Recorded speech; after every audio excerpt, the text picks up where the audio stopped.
Hello world, welcome to CBS News. My name is Alexa Gold and I'm specialized in sex and gender regulations at Our Utopia. And here are my co-hosts and founders of Utopia. Hi, my name is Alondra. I'm a geographer. Hi guys, my name is Jennifer and I specialize in socioeconomic status and class in our country of Utopia. Hello, my name is Cameron Ford, a specialist on culture and diversity within our beautiful country of Utopia. And I am Brianna Howard, a social worker specializing in age and accessibility. We all have different specialties in our creation of the land of Utopia. My specific area of expertise is sex and gender, and later I will discuss with you all about our laws and regulations regarding inclusivity and acceptance here at Utopia.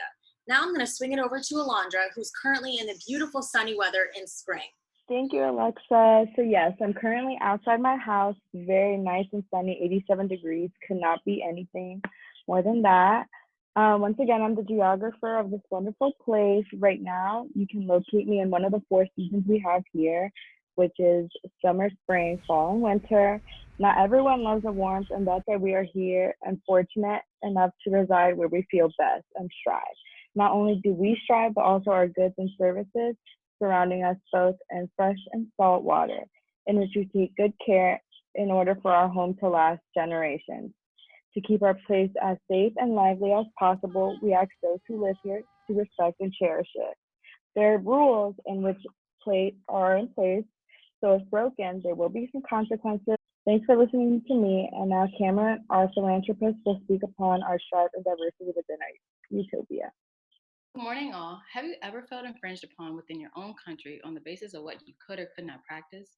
If so, the founders of Utopia and myself rarely apologize for the lack of diversity consciousness in your society. However, here in Utopia, there is no one race. We are all the human race. We do not possess a legal standing definition of the word race. By opting to take this, we remove the differences among groups that have often served as a divider in other countries. However, we will not pretend to be blind. Being different is what makes our culture so diverse and needed for community progression, be it in language, style, religious practices, etc. Studies have also shown that there is much greater genetic variation within a given human population more than between populations, indicating that human variation cannot be subdivided into discrete races. People have often used the word race to divide people in groups and distinctions as a means to accomplish a selfish motive. The results using race incorrectly has often led to a mass of crises in history and of society, being war and separation. Now we will get a glimpse into everyday regulations of sex and gender in Utopia. Over to you, Alexa.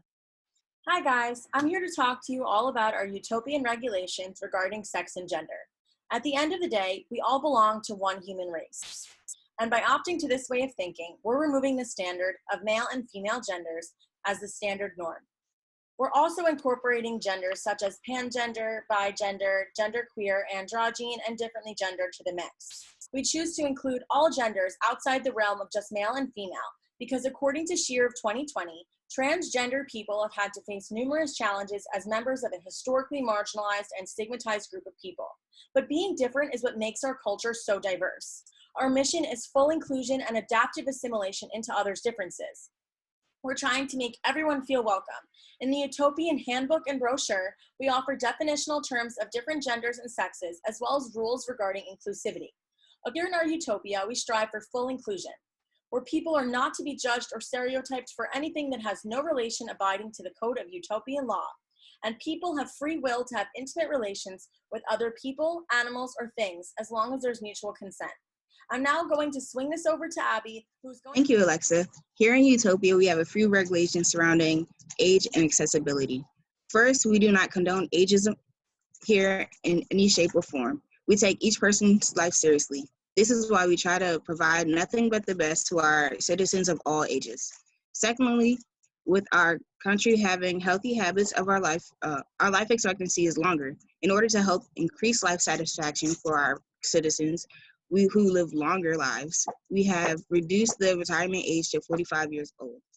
In our research, it has shown that retirement has a positive impact on long-term life benefits. In terms of accessibility, we require that all buildings have ramps, automatic doors, and elevators to accommodate all people despite disability or physical ability. Lastly, we also make sure that all citizens have access to health care. We have universal health care for all citizens at low cost to help them. Thank you for listening. Now to Jennifer. Hey everyone, again, a big thanks to my co-hosts and founders.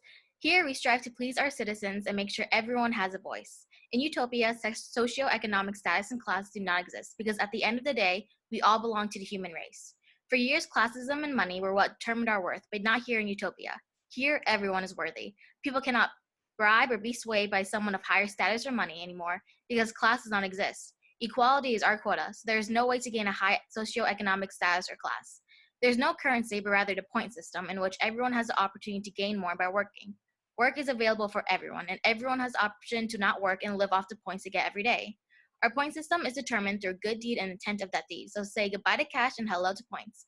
Every person of age starts out with a certain amount of points each day, so it is fair and equal, and you work to earn more points than what you received. No work, no extra points. History has proved time and time again that people with money and high status can get away with anything and gain more opportunities. According to our source, Mansteed, working class and middle and upper class people think and act to reinforce those influences of social class background, making it harder for working class individuals to benefit from the kinds of educational employment opportunities. That is why in our country, status and class does not exist for the benefit and safety of our people.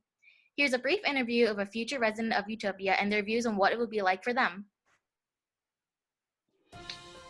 Hi, my name's Alexa Gold, and I'm currently a co-founder of Utopia. I'm here to interview today. Are you okay with that? Yes. Okay, so my first question for you is, what is your name? My name is Max Eagle. Okay. And are you a current resident or a future resident? I'm a future resident. Okay. So what are a few things about Utopia that you believe you and others will benefit from that you might have had issues in the place where you currently reside? One thing that I really admire about Utopia is that all individuals living are not only entitled to the most basic human rights, but those rights are protected. So effectively, citizens of Utopia are able to operate in a free society without judgment, and regardless of race, age, gender, orientation, religion, or identity. And that is something that my current society just simply does not provide for its citizens. Thank you for your time, Mr. Max Eagle. Thank you. Thank you, co-founders, for explaining the wonderful qualities that Utopia has to offer. Join us tomorrow at 9 a.m. Eastern for more details. Thanks for watching CBS News.